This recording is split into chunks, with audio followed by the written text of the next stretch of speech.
Assalamu alaikum, dear learners. Today we are in the class 12th. In the previous chapter, in the previous video, we discussed about the global security. Rather, we discussed the traditional notions of security and the non-traditional notions of security. Today's topic, we will deal cooperation as the traditional notion of security, disarmament and armament. Likewise, we will discuss today the human security and the global security. First of all, we will know what is cooperation or what is the cooperative security. The cooperative security directly implies that it is an important concept of traditional notion of security. In it, it is accepted by the responsible nations that nations must go for the cooperation in order to avoid the crisis, in order to avoid the wars, in order to avoid the battles. Only the wars should be allowed when there is a responsible reason for them. The primary reason should be the self-defense or to protect the genocide of any section of the society. In it we are having the limited and the qualitative weapons should be used for controlment, for containing the wars or for containing the battles. The combatants must not use the extreme force or the extreme violence, and it should not avoid the protocol of the human rights, or it should not follow the path of genocide, or it should follow the path of human characters, human resources, or human rights violation should not be followed, and they should follow the United Nations Charter of Rights. Likewise, there should be not the mass killing of civilians, and there should be not the killing of unarmed forces, or there should be not the killing of all those persons who surrender themselves before the warring countries. Its components are disarmament, armament, and the confidence building measures.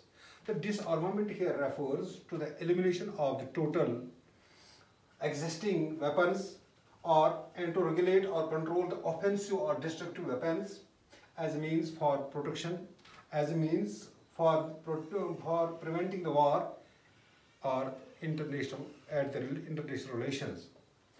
It seeks the liquidation or the reduction of the existing weapons or the armaments. Also, it aims at the reduction of the materials and personals in the international relations. However, the arms control refers to the agreements and the measures to regulate the use of such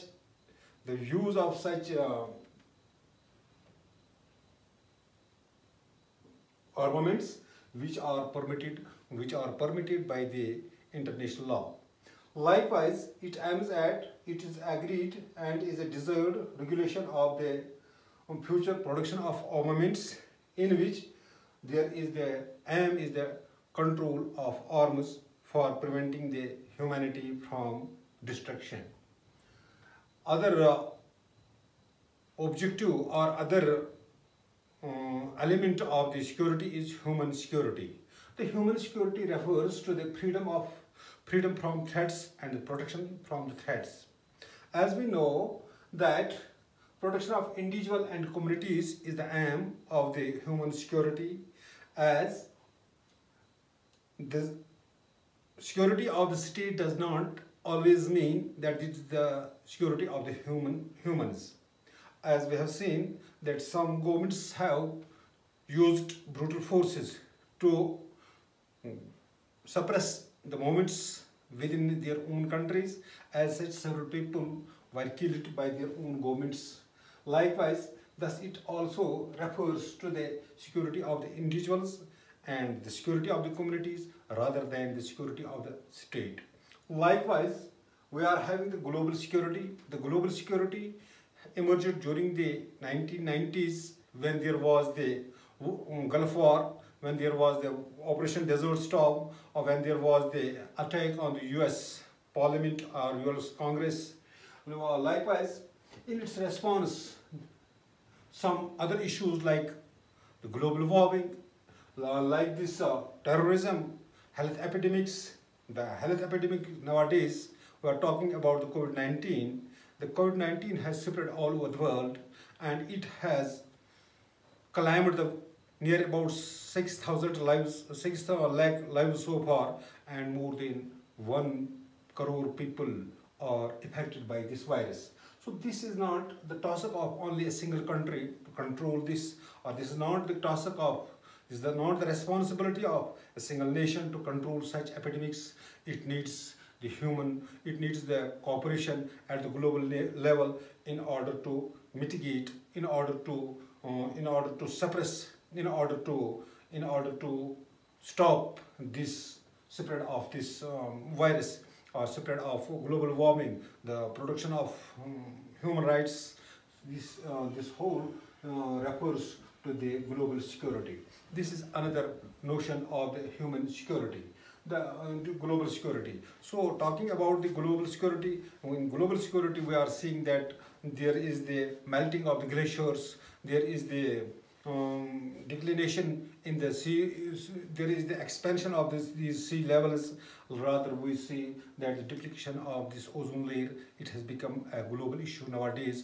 As such, all the nations of the world, as such, all the responsible nations of the world need to have a cooperation in order to reduce the level of the global warming, to reduce the level of the COVID-19, to reduce the level of the HIV/AIDS, to reduce the level of all those epidemics, or to reduce the terrorism at the global level in order to save the humanity from the destruction. This is all about today's topic. In next topic, we will discuss its another aspects. Till then, have a nice day.